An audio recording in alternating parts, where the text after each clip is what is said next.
Hey, welcome back to Connected Moms and Teens. We've got another mini training for you this morning, and this time it's about your listening skills. Now, if somebody asked you, how are your listening skills? You might say, not bad, or so-so, or ugh, not great at all. And today I'm just going to give you an overview of the three types of listening skills that there are, and they go in order of not great to ideal. All right. So if your listening skills aren't so great, it's not that you don't care. It may be that you care too much and you can't bear to see your child struggling. So you talk more and you listen less. And let's see if you can figure out which level of listening you're at and which one you would prefer to be at. Not what's the ideal, but which one would be a step up for you. Okay. So the three levels are called subjective, objective, and intuitive listening.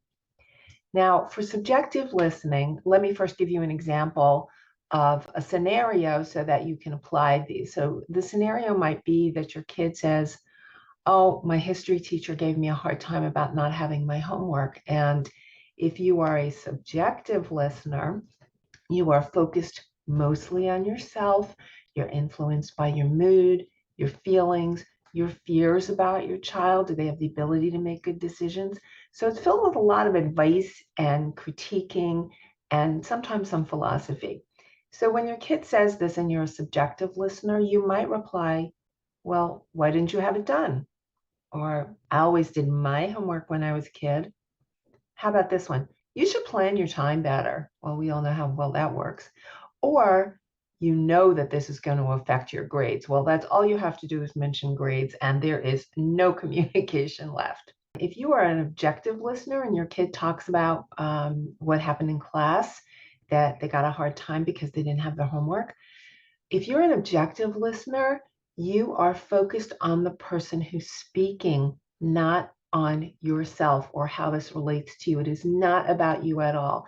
You are really paying attention. You're showing it by reflecting back what you see and hear. What might that sound like? I hear, this is a great way to start. I hear how upset you are about what happened. Or you think your teacher's making too big a deal out of this, right? And your kid might respond, yeah, I'm not the only one who didn't have my homework. Why did he or she pick on me? You've heard it before. However, you are listening to see if you can understand how they are what?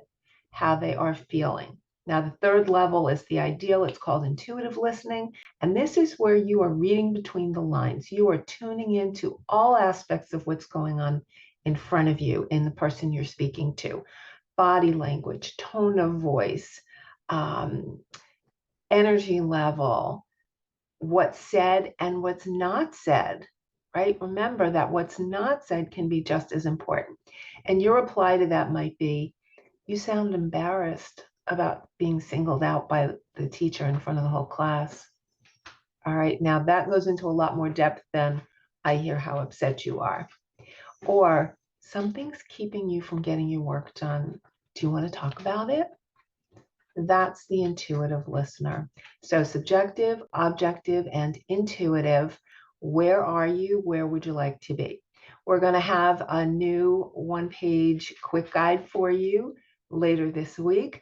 So if you want a summary of this video, please just type #me in the comments and I will get it to you. Take care. See you in the neighborhood.